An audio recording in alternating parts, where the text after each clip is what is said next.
Chairman चाक को तो समझ नहीं आता कि जिनवुक यहाँ क्या कर रहा है, पर वो कोई तहकीकात किए बिना ही वहाँ से चले जाते हैं। जिनवुक भी पार्क से घर जाने के लिए निकलता है। तभी वहाँ के लेडीज जिनवुक से पूछती है क्या वो डांगो के फादर हैं, पर जिनवुक उन्हें इस बारे में कुछ भी नहीं बताता और वहाँ से चला जाता है। यहाँ ट्रेनिंग सेशन में यूमी जिनवुक के बारे में ही सोच रही थी और वो जिनवुक को मैसेज करती वो अपने घर ठीक से पहुँच गई कि नहीं, पर जिनवुक तो यह डांगो को नहला रहा था। उसे डांगो की स्किन पर रैशेस दिखते हैं। जब जिनवुक डांगो के कपड़े ढूंढ रहा था तो वहाँ उसे मिस्ट्री बॉक्स मिला जिसमें यूमी ने दूसरा पार्ट भी रख दिया था। जिनवुक डांगो के कपड़े का मटेरियल बहुत लो क्वालिटी का लगता है। जब जिनवुक डांगो से उसकी एज पूछता है तो वो बताता है तो वो 3 साल बताता है। इस बात से जिनवुक थोड़ा कंफ्यूज फील करता है। यहाँ हायरी अपने कलीग्स में बिना सिर पैर की न्यूज़ फैला रही थी अपने और जिनवुक के मैरिज की, जिससे उसकी फ्रेंड जेलस हो जाती है और वहाँ से चली जाती है। तभी वहाँ जोमी ही डायरेक्टर से मूवी में रोल के सिलसिले में मिलने आई थी और वो अपना कैरेक्टर कैसा होना चाहिए ये एक्सप्लेन करती है, पर वो अपने एरोटिक मूवी का ही सीन उसे सुनाती है। ये बात डायरेक्टर को भी समझ में आती है। हायरी तो कान लगाए सारी बातें सुन रही थी और उसे इस बात से बहुत हंसी आती है कि यूमी की मदर एक एरोटिक एक्ट्रेस है। यहाँ यूमी ट्रेनिंग सेशन से वापस आती है और उसे जिनवुक वही मिलता है। वो उसे बताता है कि उसकी मदर ने उसे डोंगो की बेबी सिटिंग करने के लिए कहा। फिर वो पूछता है कि डोंगो आखिर किसका बच्चा है, पर यूमी उसे अनसेटल रीज़न ही देती है। वो उसे कहती है कि उसकी मदर उसकी बेबी सिटिंग किया करती थी और फिर वो उसके साथ ही रहने लगा। जिनवुक भी थका था तो वो ज़्यादा सवाल नहीं पूछता और अपना रिवॉर्ड लेकर वहाँ से चला जाता। जिनवुक भी यूमी की वजह से खुश रहने लगा था। ब्लैकी ने 3 क्यूट किटन्स को बर्थ दिया था तो जिनवुक उसे अपना ब्लैंकेट दे देता है और ब्लैकी के साथ अपने सुख दुख की बातें करने लगता है। आज ऑफिस के मीटिंग में टाइम बम ब्लास्ट होने से पहले ही एम्प्लॉयज़ के सारे आइडिया ख़त्म हो जाते हैं, तो जिनवुक उन्हें आइडिया देता है क्यों ना हम फादर और सन के लिए प्रीमियम क्वालिटी अंडरगारमेंट लॉन्च करें। ये आइडिया उसे डोंगो की वजह से ही आया था। चेयरमैन चाहे जिनवुक को उनके ऑफिस में बुलाते हैं क्योंकि वो सारी बात क्लियर करना चाहते थे और उन्हें लगता है कि वो बच्चा जिनवुक का है और वो उससे उसके और यूमी के रिलेशनशिप के बारे में पूछते हैं। तभी उसे याद आता है कि यूमी ने डोंगो को कभी सेटल इंट्रोडक्शन दिया ही नहीं। उसे भी लगता है कि यूमी उससे कुछ छुपा रही है। वो उससे वर्क के बाद मिलने का मैसेज करता है। यूमी को गाड़ी में बैठते वक्त हायुनते और हायरी भी देख लेते और वो दोनों ही उनका पीछा करते हैं। जिनवुक यूमी से किसी भी हालत में सच जानना चाहता था और इसीलिए वो उससे 3 साल पहले के इंसिडेंट के बारे में सब बताने को बोलता है और उसे कहता है कि वो उससे कुछ भी ना छुपाए। पर यूमी उसकी बातों को ज़्यादा सीरियसली नहीं थी, पर जिनवुक उसे गुस्से में और फोर्स करता है और वो उसे कहता है कि वो बिना बोले ही वहाँ से चली गई, इसलिए उस दिन से लेकर वो आज तक वो कभी किसी को ना डेट कर पाया और ना ही यूमी को कभी भूल सका और अपने वर्क को ही अपना सब कुछ बना ली। जिनवुक को इतना फ्यूरियस देख यूमी बता ही देती है कि वो स्केर्ड थी क्योंकि उसके लिए सब पहली बार था और ये सब बातें सुनकर हायरी हर्ट हो जाती है और वो जिनवुक के पास जाने ही वाली थी कि तभी हायुनते आकर उसे रोक लेता है। यूमी को इमोशनल देख जिनवुक उसे गले से लगा लेता है।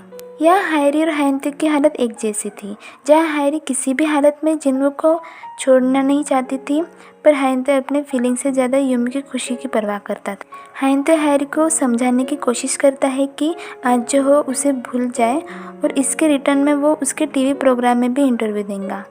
हायुनते उसे कहता है कि हमें उन दोनों के लाइफ में इंटरफेयर नहीं करना चाहिए, पर हायरी कुछ सुनने को तैयार ही नहीं थी और वहाँ से चली जाती है। भले ही हायुनते ने हायरी को इस चीज़ को भुलाने के लिए कहा था, पर हायुनते खुद उनके रिलेशनशिप को एक्सेप्ट नहीं कर पाया था। नेक्स्ट मॉर्निंग जब यूमी कंपनी में जाती है तो वहाँ ऑफिस सेटअप चल रहा था जो उसके लिए बन रहा था।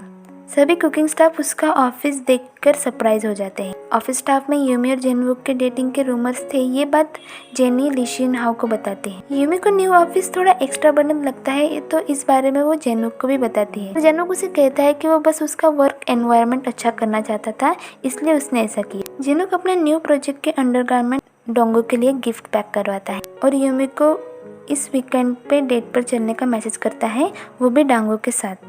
यूमी को समझ नहीं आता कि वो डांगो के साथ क्यों जाना चाहता। तभी ली शिन हाओ का मैसेज आता है कि चेयरमैन चा लंच पर आ रहे हैं। Yumi as a company nutritionist उन्हें ग्रीट करती है और वो चेयरमैन चा को मील सर्व करती है। चेयरमैन चा यूमी को बैठने के लिए बोलते हैं और उसे पूछते हैं कि उसे तो पता ही होगा कि वो यहाँ क्यों आए हैं।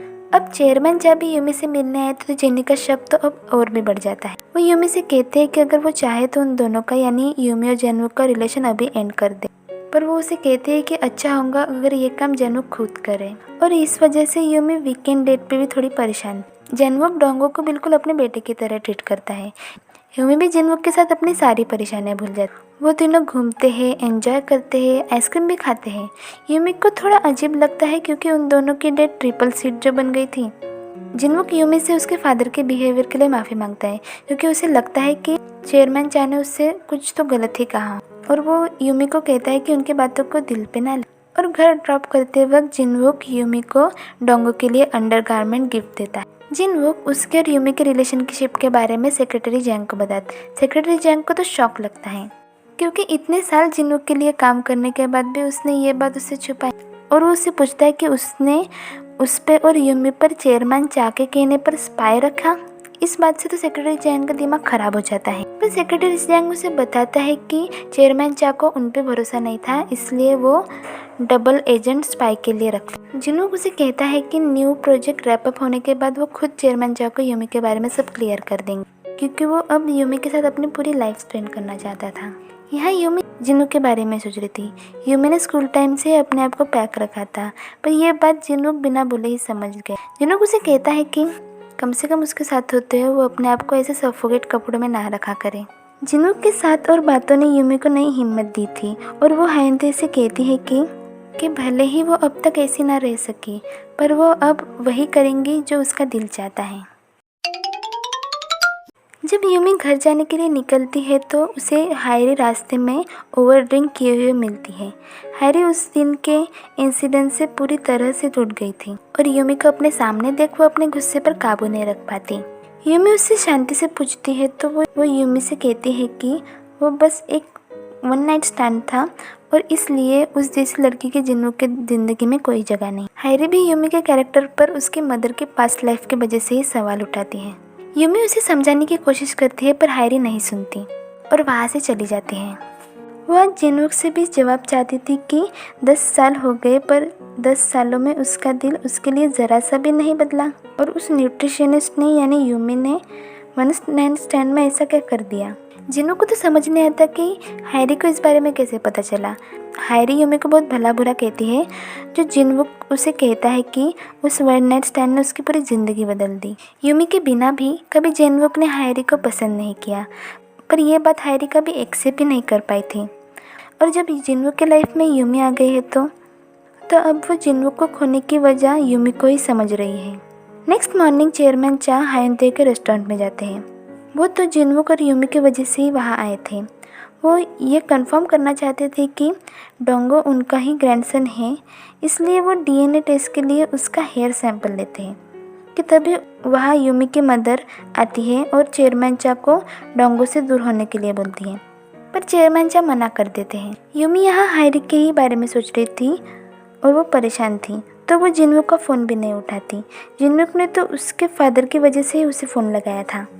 यहाँ चेयरमैन चा डोंगो को अपना ग्रैंडसन ही समझ रहे थे, इस वजह से उनकी और यूमी के मदर के साथ कहासुनी हो जाती है, पर बात थोड़ी फाइट तक भी पहुंच जाती है। यूमी और जन्वुक भी वहाँ पहुँचते हैं। जन्वुक चेयरमैन चा को यहाँ आने के लिए डांटता है, पर वो कहते हैं कि वो उसके और यूमी के बेटे से मिलने आए हैं, और जन्वुक भी यूमी से कहते हैं कि वो जानता है कि उसका, पर उसके कुछ कहने से पहले ही यूमी की मदर सब क्लियर कर देती है कि वो ही डोंगो की बायोलॉजिकल मदर है। इस बात से तो दोनों ही शॉक हो जाते हैं। जन्वुक यूमी से फिर से कंफर्म करता है। यूमी कहती है कि वो बस उसका हाफ ब्रदर है। आज जो भी बकेड़ा खड़ा हुआ उससे जन्वुक को देखकर यूमी को यही लगता है कि जन्वुक ने आज तक उसके लिए जो भी किया, जो भी कहा, वो सिर्फ इसलिए क्योंकि वो डोंगो को अपना बेटा समझ रहा था। इससे यूमी नाराज़ हो जाती है। जन्वुक उसे समझाने की कोशिश करता है पर यूमी नहीं सुनती। यहाँ चेयरमैन जब भी जन्वुक से गुस्सा थे, वो भी यूमी के कैरेक्टर को उसकी मदर के पास से ही कंसिडर करते हैं। वो जन्वुक को कहते हैं कि यूमी बस उसे फंसाने की कोशिश कर रहे हैं। जन्वुक जानता था कि यूमी इस तरह की लड़की नहीं है और वो अपने फादर को यूमी की इंसल्ट ना करने के लिए कहता है। चेयरमैन चा जन्वुक को वार्निंग देता है कि अगर वो नहीं मानेगा तो वो यूमी को उसकी लाइफ से इतना दूर कर देंगे कि वो उसे देख भी नहीं पाएगा। जन्वुक ने आज तक जिसे भी पसंद किया उसके फादर ने उन्हें उससे दूर कर दिया। जिनवुक चेयरमैन चा से कहता है कि भले ही बचपन में उन्होंने उसकी मदर से दूर कर दिया हो, पर ये वो यूमी के साथ नहीं होने देगा। जिनवुक यूमी को लेकर परेशान था और यहाँ यूमी भी उसी बारे में सोच रही थी। उसे लगता है कि वो कितने स्टूपिड है जो जिनवुक की बातों में आ गई।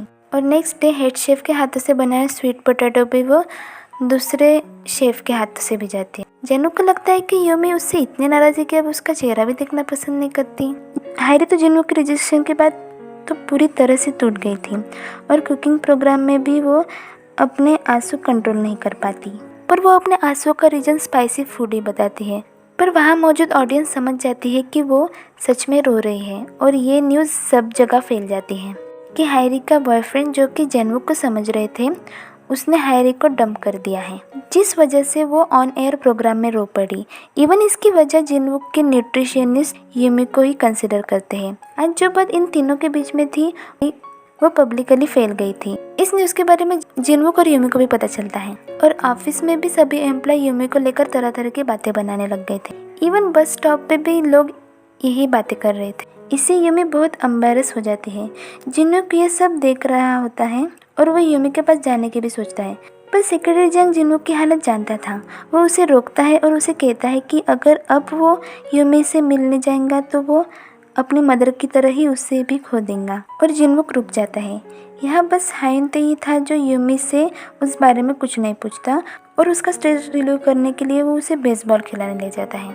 यूमी उसे पूछती है कि उसने उस इंसिडेंट के बारे में उससे क्यों नहीं पूछा, तो हायनते कहता है कि उसे ना पूछना ही ठीक लगा। हायनते प्रॉमिस किए मुताबिक ही हायरी को सेलिब्रिटी टॉक शो के लिए इंटरव्यू देता है। हायरी उसे क्वेश्चन करती है कि एज ए ट्रैवल राइटर उसके लिए वेकेशन क्या है, तो हायनते कहता है कि वेकेशन उसके लिए डेटिंग की तरह है। जिस तरह हम एक्साइटमेंट फन फील करते हैं जब हम न्यू प्लेस को विजिट करते हैं और वेकेशन एंड होते ही सैडनेस फील करते हैं।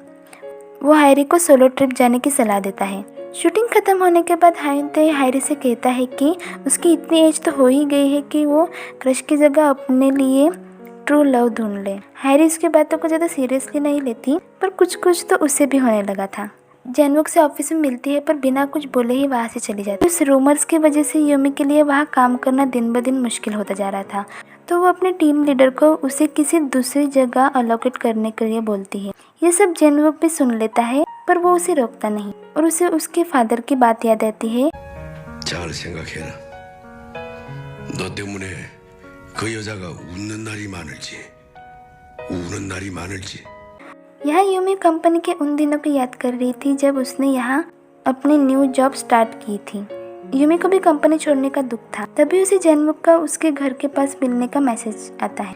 यूमी जिनवुक से मिलती है, पर उससे नज़रें भी नहीं मिला पाती, पर वो जानती थी कि ये सिचुएशन उन दोनों के लिए भी बहुत अनकंफर्टेबल है, इसलिए उसकी कंपनी छोड़ के जाना ही बेहतर होगा।